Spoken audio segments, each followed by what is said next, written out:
They say the world almost ended once, not with a missile launch, not with a political speech, but with a single man staring at a blinking red screen in a silent Soviet bunker at 12:15 a.m.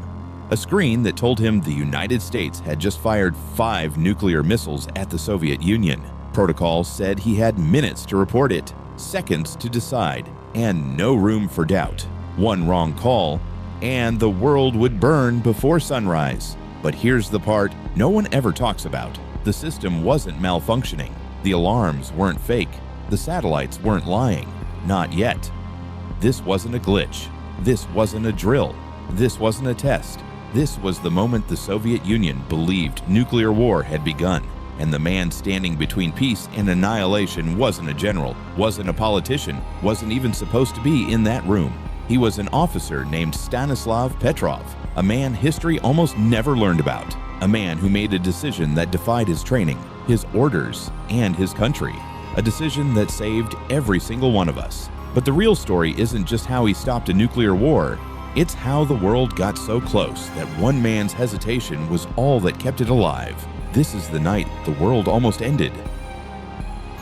Before the alarms, before the blinking red screen, before Stanislav Petrov ever sat down at his console, the world was already drifting toward disaster. 1983 wasn't just tense. It was unstable in a way that felt different from every year before it. The Cold War had entered a new phase, one where both superpowers believed the other might actually be preparing for a first strike. Not politically, not rhetorically, militarily. The United States had begun deploying Pershing 2 missiles across Western Europe. Sleek, fast, and terrifyingly precise. These weren't symbolic weapons. They were designed to reach Moscow in minutes, so fast the Soviet leadership believed they might never have time to respond. To the Kremlin, that wasn't deterrence. It was a countdown. And on the other side of the world, President Ronald Reagan was reshaping American strategy. His speeches were sharper, his tone was colder. He called the Soviet Union an evil empire, and the Kremlin didn't take it as rhetoric. They took it as a warning. Then came the Strategic Defense Initiative, a proposed missile shield that, if it ever worked, would make a U.S. nuclear strike survivable. The Soviets didn't believe it was defensive. They believed it was preparation. Inside Moscow, the Politburo was aging, paranoid, and exhausted. Many of its members had lived through Stalin, through purges, through invasions. They saw threats everywhere, and in 1983, the threats felt closer than ever. Then the disasters began. On September 1st, Soviet air defenses shot down Korean Airlines Flight 007 after it drifted into restricted airspace. 269 people died. The world condemned the USSR. The Kremlin doubled down, and inside the Soviet military, fear hardened into something worse: expectation. Expectation that the United States might retaliate. Expectation that a strike could come without warning. Expectation that the next crisis might be the last. NATO was preparing for Able Archer, a military exercise designed to simulate the transition from conventional war to nuclear release. It was meant to be realistic. Too realistic. Intelligence later revealed that the Soviets believed it might be a cover for an actual attack. Some Soviet units quietly moved to wartime readiness. This wasn't the Cold War of speeches and standoffs. This was the Cold War of miscalculations. And in the middle of all of it, the Soviet Union had built a new early warning system, the OKO satellite network. It was rushed, unproven, flawed, but it was the only thing standing between the USSR and a surprise attack. The doctrine was simple. If the system detected a launch, the Soviet Union would respond immediately. No hesitation, no debate, no second chances. This was the world Stanislav Petrov walked into on the night of September 26th. A world where the leadership was terrified. A world where the technology was unreliable. A world where the doctrine demanded instant retaliation. A world where a single false alarm could ignite a nuclear war. Petrov wasn't just monitoring a console that night. He was sitting at the center of a global fault line. A fault line that had been tightening for months, waiting for the smallest spark. And when the alarms finally erupted, when the screen lit up with the words "launch detected," when the system told him 5 missiles were already in the air, it wasn't happening in a vacuum. It was happening in the most dangerous year of the Cold War, and the world had no idea how close it already was to the edge.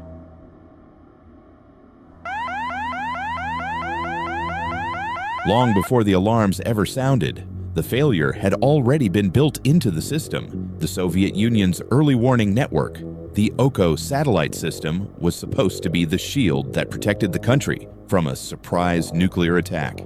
It was new, it was ambitious, and it was rushed into service long before it was ready. On paper, OKO was simple, a constellation of satellites watching for the heat signatures of American missile launches. If a U.S. missile rose from a silo, the satellite would see the infrared flare, send the alert to the bunker, and the Soviet leadership would have minutes to respond. In reality, it was a fragile machine held together by hope, fear, and political pressure. The satellites orbited high above the Earth in a special trajectory designed to give them a clear view of American launch sites. But that orbit came with a flaw engineers warned about, but the leadership ignored. At certain times of year, at certain angles, the satellites would look directly across the horizon, into the rising or setting sun. And when sunlight reflected off high-altitude clouds, the sensors could mistake it for the heat signature of a missile launch. A false alarm waiting to happen. Inside the Soviet military, everyone knew the system wasn't perfect, but the Kremlin wanted it operational. They wanted to show the world, and themselves, that they could detect a U.S. strike instantly. The political pressure was enormous. The technical doubts were buried. And the doctrine built around OKO was even more dangerous. If the system detected a launch, the Soviet Union was expected to respond immediately. There was no time for debate, no time for verification, no time for hesitation. The entire strategy depended on speed, on trusting the machine more than the humans watching it. That was the world Petrov stepped into. He wasn't just an officer, he was the human link in a chain designed to move faster than thought. His job wasn't to question the system, his job was to confirm what it told him. But Petrov knew something the doctrine didn't account for. He knew the system was new, he knew the satellites were untested, he knew the engineers had concerns, he knew the computer could be wrong, and he knew that if it was wrong at the wrong moment, the consequences would be irreversible. The bunker at Serpukhov 15 was built around that tension. Rows of consoles, blinking lights, CRT screens humming in the dark, officers trained to react instantly. A chain of command designed to move a report from Petrov's desk to the highest levels of the Soviet military in minutes. If Petrov confirmed a launch, the message would go straight to the general staff. From there, it would go to the Soviet leadership, and from there, to the nuclear forces. There was no safety net, no second layer of verification, no, "Are you sure?" The system was designed to trust itself. And on the night of September 26, 1983, it would trust itself to the brink of catastrophe. Petrov sat at his console, surrounded by the quiet hum of machinery, the soft glow of monitors, and the weight of a doctrine that demanded obedience. He knew the system's flaws, he knew its strengths, he knew its limits, but he didn't know, couldn't know, that within minutes the satellites above him would make the most dangerous mistake in the history of the Cold War. A mistake that would land in his lap, a mistake he would have to judge alone, a mistake that could end the world. The OKO system was watching the horizon, and it was about to see something it had never seen before. The night of September 26, 1983 began like every other shift inside Serpukhov 15. A quiet bunker, a routine watch, a room full of officers who had done this 100 times before. Petrov arrived just before midnight, walking through the long concrete corridors that led to the command center. The air was cool, the lights were dim, the hum of machinery echoed off the walls. Nothing felt unusual, nothing hinted at what was coming.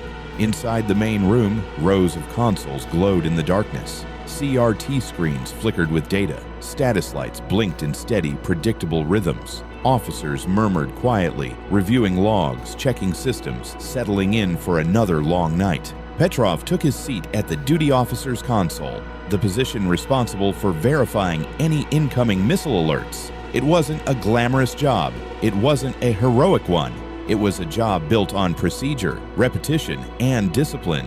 He logged in, reviewed the system status, checked the satellite feed. Everything was normal. For a moment, the bunker felt almost peaceful. Then, the peace shattered. A piercing alarm ripped through the room, a sound designed to cut through sleep, conversation, and thought. Red lights began flashing across the consoles. Officers jerked upright. Papers fell to the floor. The room froze. On Petrov's screen, a single word appeared in bold, unmistakable letters. Launch detected. For a second, no one moved. Then the training kicked in. Officers scrambled to their stations. Phones were lifted. Logs were opened. The chain of command began to activate. The bunker transformed from quiet routine to controlled chaos in seconds. Petrov stared at the alert. One missile, launched from the United States, heading toward the Soviet Union. Protocol was clear. A single confirmed launch required immediate reporting to the General Staff. Petrov's heart pounded, but his voice stayed steady as he ordered his team to verify the signal. Ground radar showed nothing, but that wasn't unusual. Radar couldn't detect missiles until they rose high enough over the horizon. The satellite system always saw them first. The computer insisted the detection was real. The bunker waited for Petrov's call. He didn't make it. Not yet. He watched the data stream across his screen, looking for anything that didn't fit. The trajectory, the timing, the pattern. Something felt wrong, but he couldn't explain it. Not yet. Then the alarm sounded again. A second missile, then a third, then a fourth. Each alert hit like a hammer. Each one tightened the room's tension. Each one pushed the bunker closer to the point of no return. Officers looked at Petrov with wide, terrified eyes. They knew what this meant. A small, precise first strike.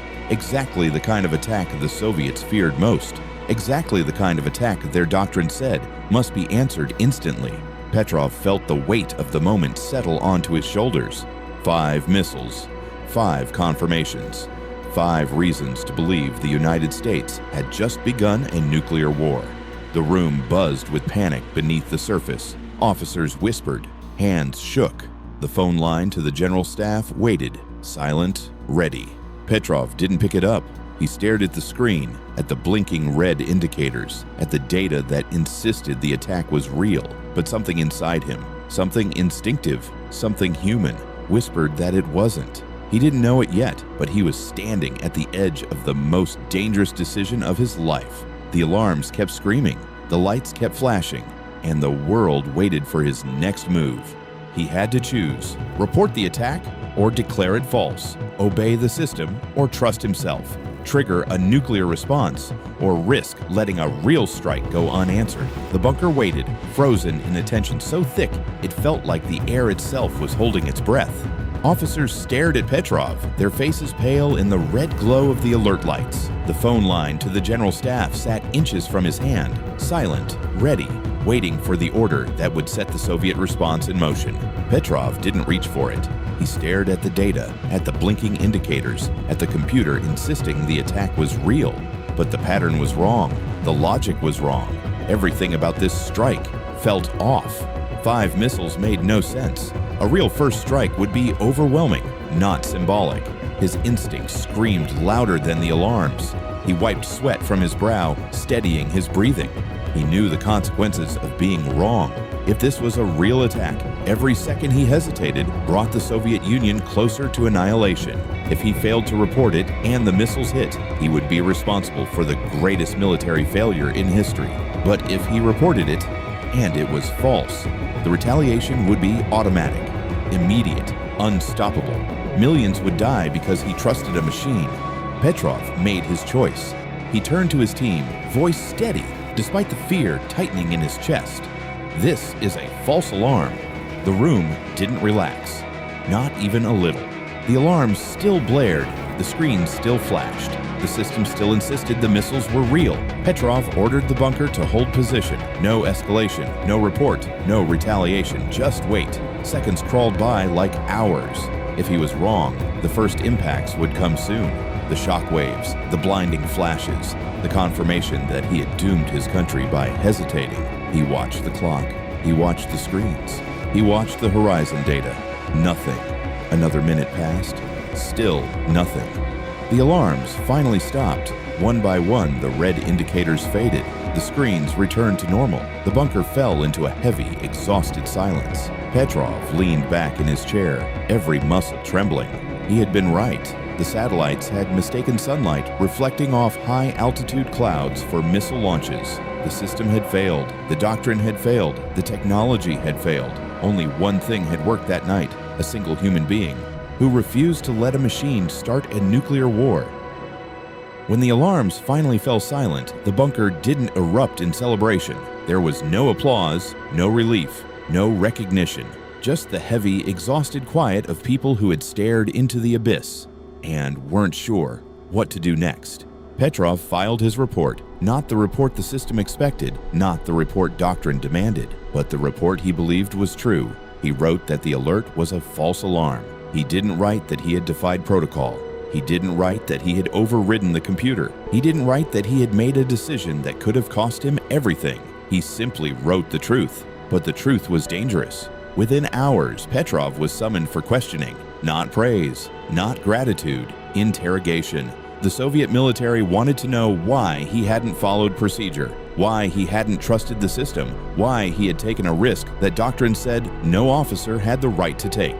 Petrov explained his reasoning: the flawed pattern, the illogical number of missiles, the lack of radar confirmation. He explained that the system was new, untested, vulnerable to false positives. He explained that he trusted his instincts more than a machine. His superiors didn't like that answer. The Soviet Union couldn't admit its early warning system had failed. It couldn't admit that sunlight reflecting off clouds had nearly triggered a nuclear war.